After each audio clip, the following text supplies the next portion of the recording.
Hi കൂട്ടുകാരെ, പുതിയൊരു വീഡിയോയിലേക്ക് എല്ലാവർക്കും സ്വാഗതം. അങ്ങനെ ശ്രേയ വന്ന് കയറിയിരിക്കാൻ കേട്ടോ. ശ്രേയ വന്ന് കയറുമ്പോഴാണെങ്കിലോ എല്ലാവരും ഇങ്ങനെ ശ്രേയയെ പുകഴ്ത്തുകയാണ്. ശ്രേയക്കാണെങ്കിലോ തനിക്കത് വിട്ട് തുറന്ന് പറയാനും പറ്റത്തില്ല. കാരണം ചാരുവാണ് ഇത് ചെയ്തതെന്ന് പറഞ്ഞു കഴിഞ്ഞാൽ തൻ്റെ വില പോവും. അതുകൊണ്ട് തന്നെ താൻ മൗനത്തോടു കൂടി ഈ പറയുന്ന ആകാശിൻ്റെയും ചാരുവിൻ്റെയും ഒക്കെ മുന്നിൽ നാണം കെട്ട് നിൽക്കുകയാണ് കേട്ടോ. അനുവും ഉണ്ടല്ലോ.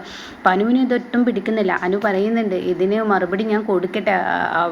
അവർ ചേച്ചിയെ കുറ്റപ്പെടുത്തി ഓരോന്ന് പറയുമ്പോൾ എനിക്ക് താങ്ങാൻ കഴിയുന്നില്ല എന്നൊക്കെ ചാരുവിനോട് പറയുന്നുണ്ട് കേട്ടോ. ഇനി മിണ്ടാതിരിക്കുമെന്ന് പറയണേ. അങ്ങനെ ശ്രേയ ആണെങ്കിലും നല്ല ക്ഷീണം ഉണ്ടാവും എന്ന് പറഞ്ഞിട്ട് ഹേമ ശ്രേയ റൂമിലോട്ട് പറഞ്ഞേക്കാണ്. എന്നിട്ട് അരവിന്ദനോട് പറയാണ്, നീ ചെല്ലട എന്ന് പറയണേ.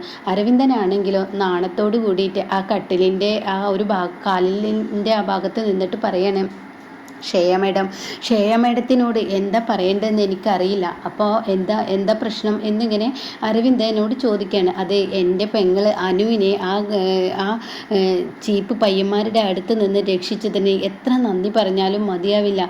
സത്യം പറയാലോ, ഇങ്ങനെ ഒരു ഭാര്യയെ കിട്ടിയതിൽ ഞാൻ അഭിമാനിക്കുകയാണ്. നാടിനും നാട്ടുകാർക്കും അതുപോലെ എൻ്റെ വീടിനും വേണ്ടി ഓരോ സഹായങ്ങൾ ചെയ്യുമ്പോൾ എന്താ പറയേണ്ടതെന്ന് അറിയില്ല. ആ കാല് തൊട്ട് വന്നിക്കണമെന്നൊക്കെ എനിക്കുണ്ട്. അത്രയും ഒരു കാര്യമാണ് ചെയ്തത്. എൻ്റെ അനിയത്തിയല്ലേ രക്ഷപ്പെടുത്തിയത്. മാഡത്തിനോട് എത്ര നന്ദി പറഞ്ഞാലും മതിയാവില്ല. അപ്പോൾ ഈ സമയമാണെങ്കിലോ ശ്രേയ ഇങ്ങനെ നാണം കെട്ട് നിൽക്കുകയാണ് കേട്ടോ. അരവിന്ദിന് മുന്നിൽ ഒന്നും പറയാൻ പറ്റുന്നില്ല. കാരണം ചാരുവാണല്ലോ ഇത് ചെയ്തിരിക്കുന്നത്. സത്യം പറയാലോ, എൻ്റെ അമ്മ പറയുന്നത് പോലെ ഒരു അമ്മയുടെ സ്ഥാനത്ത് നിന്ന് ചെയ്യേണ്ട കടമയാണ് ശ്രേയ മാഡം ചെയ്തത്. എന്തായാലും മാഡത്തിന് ഒരു കാര്യം ചെയ്യായിരുന്നു. ആ ചാരു എന്ന് പറയുന്ന പെണ്ണിനെ വെറുതെ മീഡിയക്കാർക്ക് മുന്നിൽ ഇട്ട് കൊടുക്കുന്നതിന് പകരം ശ്രേയ മാഡം എൻ്റെ അനുവിനെ രക്ഷപ്പെടുത്തി പോലീസിന് പിടിച്ചു കൊടുക്കുമ്പോൾ ശ്രേയ മാഡം ആ മീഡിയയിൽ നിൽക്കുകയാണെങ്കിൽ ഇന്ന് മാഡത്തിന് എന്തൊരു നിലയും വിലയും കിട്ടിയിരുന്നു. മാഡം എന്താ അങ്ങനെ ചെയ്യാതിരുന്നതെന്ന് പറയാൻ കേട്ടോ. അപ്പോൾ ഈ സമയം ഈ വാക്കുകൾ കേട്ടോടെ തന്നെ ഷേക്ക് ഇതിപ്പോൾ ഒരു കഴിച്ചിട്ട് അങ്ങ് തുപ്പാനും വയ്യ, കഴിച്ചിട്ട് അങ്ങ് ഇറക്കാനും വയ്യ, മതിരിച്ചിട്ട് അങ്ങ് തുപ്പാനും വയ്യ എന്ന അവസ്ഥയിൽ ഷേയ ഇങ്ങനെ വാക്കുകൾ വരുന്നില്ല തൻ്റെ വായിൽ നിന്ന്. ഷേയ അങ്ങനെ നിൽക്കുകയാണ് കേട്ടോ. അപ്പോൾ ഈ സമയം ഷേയ ഇങ്ങനെ നിൽക്കുമ്പോൾ എന്താണ് ഇവിടെ പറയേണ്ടതെന്ന് അറിയാതെ ഒരുമാതിരി ആകെ നാണം കിട്ടി നിൽക്കുന്ന ഷേയാണ് കേട്ടോ. അങ്ങനെ അരവിന്ദൻ വീണ്ടും പറച്ചിൽ തുടങ്ങുകയാണ്. അതെ, മേഡത്തിന് അത് ചെയ്യായിരുന്നു. എന്നാൽ ഇപ്പോൾ മീഡിയയിലും ടി വിയിലും ഒക്കെ മേഡം ഫേമസ് ആയിരുന്നു. എന്തൊരു നല്ല കാര്യമായി. പലവർക്കും മേഡത്തിന് ആരാണെന്ന് അറിയാത്തവരുണ്ടാവുമല്ലോ, എല്ലാവരും അറിഞ്ഞു തുടങ്ങിയിരുന്നു. മേഡം എന്ത് പണിയാണ് കാണിച്ചത് എന്നൊക്കെ ഇങ്ങനെ പറയാൻ കേട്ടോ. അങ്ങനെ ഈ വാക്കുകളെല്ലാം കേട്ടിട്ട് ഇവിടെ എന്താണ് പറയേണ്ടതെന്ന് അറിയാതെ ഇങ്ങനെ നിൽക്കുകയാണ്. ഈ സമയമാണെങ്കിലോ തനിക്ക് മറുപടി എന്ത് നൽകണമെന്ന് അറിയാതെ ഷെയർ നിൽക്കുകയാണ് കേട്ടോ. എന്തായാലും മേഡം കിടന്നോളൂ, മേഡത്തിന് ക്ഷീണം ഉണ്ടാവുമല്ലോ, ഗുണ്ടകളൊക്കെ ഇടിച്ചതല്ലേ, മേഡം കിടന്നോളൂ, അമ്മ പാല് കൊണ്ടുവരുന്നുണ്ട്, അത് കുടിച്ചിട്ട് കിടന്നോളൂ കേട്ടോ എന്ന് പറഞ്ഞിട്ട് നിർത്തുകയാണ്. ഇതേ സമയം ഷെയാണെങ്കിൽ ഈശ്വര എന്തൊരു നാണക്കേടാണിത്, ഇത് ആ ചാരു മനഃപൂർവ്വം എനിക്കിട്ട് വെച്ചതാണ്, എന്തായാലും ഈശ്വര എന്തൊരു കഷ്ടമാണ് എന്നുള്ള ആ ലെവലിൽ ഷെയ ഇരിക്കുകയാണ്. എന്തായാലും ഇത് പുറത്ത് പറയാനും പറ്റത്തില്ലല്ലോ. ഇതേ സമയമാണെങ്കിലോ ഇപ്പുറത്ത് ചാരുവിനോട് ആകാശ് പറയാണ്, എന്തിനാ ചാരു നീ ഈ വേണ്ടാത്ത പണിക്കൊക്കെ നിന്നത്, നിനക്ക് കിട്ടേണ്ട ആ കാര്യമാണ് ഇന്നിപ്പോൾ സോഷ്യൽ മീഡിയ നീ ഇന്നിപ്പോൾ വൈറലായി മാറിയിരുന്നത്. അത് മാത്രമല്ല എൻ്റെ അമ്മയുടെ അടുത്ത് സ്വന്തം മകളെ രക്ഷിച്ച നിന്നെ ഒരു അമ്മയുടെ സ്ഥാനത്ത് കാണാൻ എൻ്റെ അമ്മ കണ്ടിരുന്നു. നിന്നോടുള്ള വെറുപ്പും വിദ്വേഷമൊക്കെ എൻ്റെ അമ്മക്ക് മാറിയിരുന്നു. നീ എന്ത് പണിയാണ് ചെയ്തത്, എന്തിനാ ശ്രേയക്ക് അത് ഇട്ട് കൊടുത്തത്, നീ തന്നെയാണ് അനുവിനെ രക്ഷിച്ചതെന്ന് പറയായിരുന്നില്ല, അത് ചെയ്യുകയായിരുന്നെങ്കിൽ എത്ര നല്ല കാര്യമായിരുന്നു. എൻ്റെ അമ്മയ്ക്ക് നിന്നോടുള്ള വെറുപ്പും വിദ്വേഷമൊക്കെ മാറി നല്ലൊരു സ്നേഹം നിന്നോട് കാണിച്ചിരുന്നില്ല എന്നൊക്കെ ഇങ്ങനെ പറയുന്നു കേട്ടോ. ആ സമയം ചാരു പറയാണ്, എൻ്റെ ആകാശേട്ടാ ഞാൻ പറഞ്ഞില്ല, എൻ്റെ അക്കുച്ചേട്ടനോട് ഞാൻ പലവട്ടം പറഞ്ഞിട്ടുണ്ട്, ഈ വീട്ടിൽ എന്നും സമാധാനം സന്തോഷമാണ് വേണ്ടത്. അത് കിട്ടണമെന്നുണ്ടെങ്കിൽ ശ്രേയ മാറ്റിയെടുക്കണം, അതിന് മാത്രമേ ഉള്ളൂ. അവളോട് പൊരുതാൻ നിന്ന അതേ നാണയത്തിൽ അവൾ ഇങ്ങോട്ട് തിരിച്ചടിക്കും. എന്നാൽ അവളെ സ്നേഹം കൊണ്ട് കീഴ്പ്പെടുത്തുക, അതാണ് ചെയ്യേണ്ടത്. അപ്പോൾ അവൾക്ക് മിണ്ടാനും കഴിയില്ല. അവൾക്ക് നല്ല വിലയും നിലയും ഈ വീട്ടിൽ കൊടുക്കുന്നുണ്ട് എന്ന് അറിഞ്ഞു കഴിഞ്ഞാൽ അവളുടെ സ്വഭാവത്തിലൊരു മാറ്റം വരും. പണ്ടത്തെ ശ്രേയ എനിക്കറിയാലോ. അപ്പോൾ അതുകൊണ്ടാണ് ഞാൻ പറയുന്നത്, ഇപ്പോൾ അവളുടെ പ്രതികാരം എന്ന് പറഞ്ഞത് സ്നേഹിച്ച പുരുഷനെ കിട്ടാത്തത് കൊണ്ട് ഈ വീട്ടിലെല്ലാവരെയും ദ്രോഹിക്കണം എന്നുള്ളതാണ്. ആ ദ്രോഹം അവളെ മാറ്റിയെടുക്കണം. അരവിന്ദേട്ടനെ നല്ലൊരു ഭാര്യയാവണം. ഇതിനൊക്കെ ഈ ഒരു വഴി തന്നെയുള്ളൂ ഞാൻ കാണുന്നത്.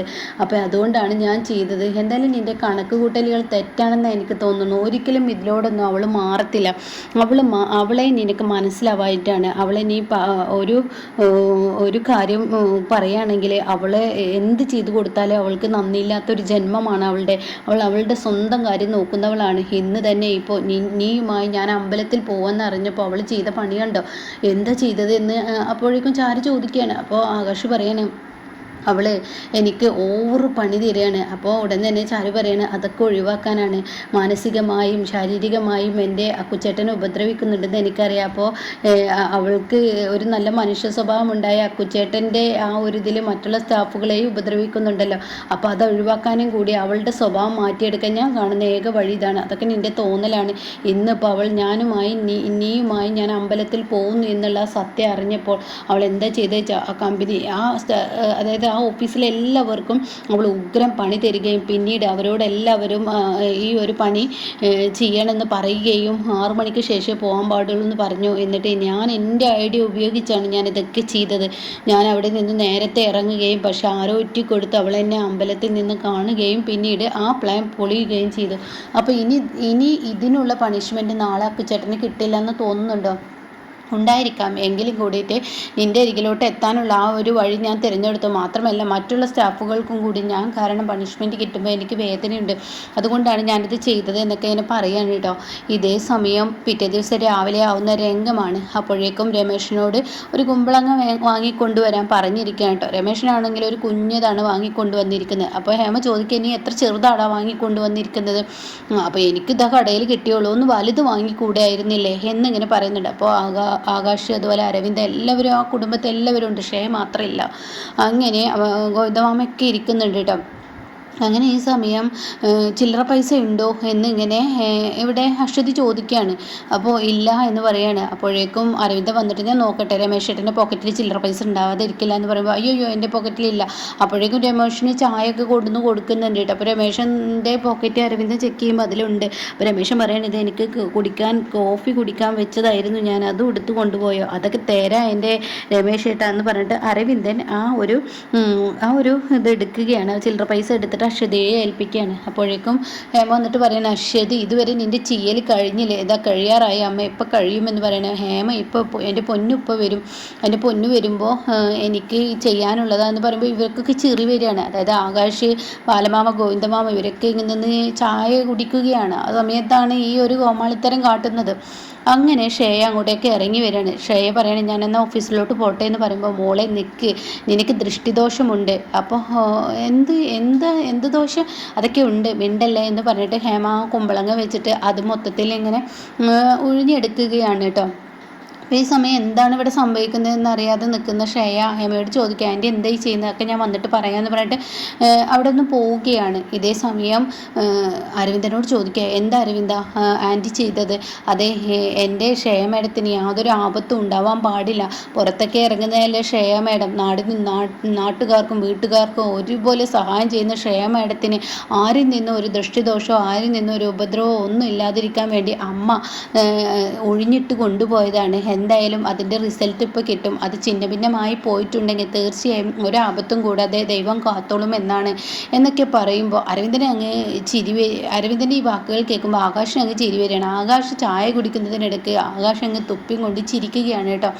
ഇതേ സമയം ആകാശിൻ്റെ ആ നിർത്താതെ ചിരി കാണുമ്പോൾ ഇവിടെ ഷേക്ക് മനസ്സിലാവുകയാണ് ഇവർക്കൊക്കെ സത്യങ്ങൾ അറിയാം, മനഃപൂർവ്വം ഇവരെന്നെ എല്ലാവർക്കും മുന്നിലിടാൻ നീ എന്നെ നാണം കെടുത്തുകയാണ് അല്ലേ, എൻ്റെ ഭർത്താവും ഈ പറയുന്ന ഭർത്താവിൻ്റെ അമ്മയും അശ്വതിക്കും മാത്രമല്ല കാര്യങ്ങൾ അറിയത്തുള്ളൂ, ബാക്കി എല്ലാവർക്കും അറിയാലോ.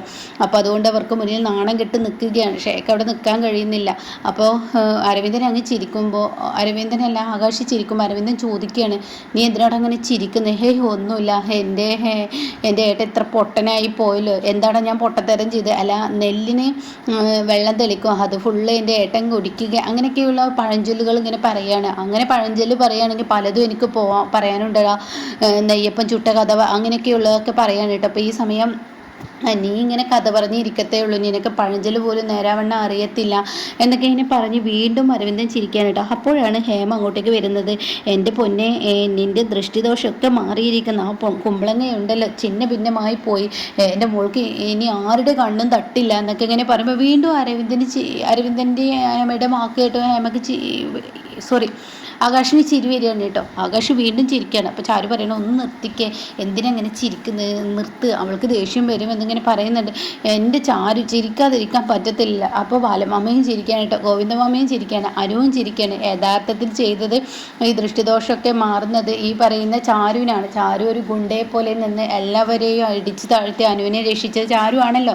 ഇത് നന്നായി ഷേക്കും അറിയാമല്ലോ. അങ്ങനെ ഷേക്കാണെങ്കിലോ ഇത് പുറത്ത് പറയാനും പറ്റത്തില്ല. ഷേയാകെ നാണം കെട്ടി നിൽക്കണം. ഇതേ സമയം എന്നെ നാണം കെടുത്തി എനിക്ക് ഞാൻ തരാടാ, നീ ഓഫീസിലോട്ട് അങ്ങ് വായോ, നിനക്ക് അവിടെ ഉഗ്രം പണി ഞാൻ വെച്ചിട്ടുണ്ട്. ഇന്നലെ ചെയ്തതിനുള്ള ആ പണി ആ സ്റ്റാഫുകൾക്ക് മുന്നിൽ ഞാൻ നിനക്കിട്ട് പണിയുന്നത് നീ കണ്ടോടാ എന്നൊക്കെ മനസ്സുകൊണ്ട് പ്രതിജ്ഞ എടുത്ത് ഷേയ അവിടെ നിന്ന് ഇറങ്ങുകയാണ് കേട്ടോ. ആർക്കും മുന്നിലും തല ഉയർത്തി പിടിക്കാൻ പറ്റാതെ ഷേയ നാണം കെട്ട് അവിടെ നിന്ന് ഇറങ്ങുകയാണ് കേട്ടോ.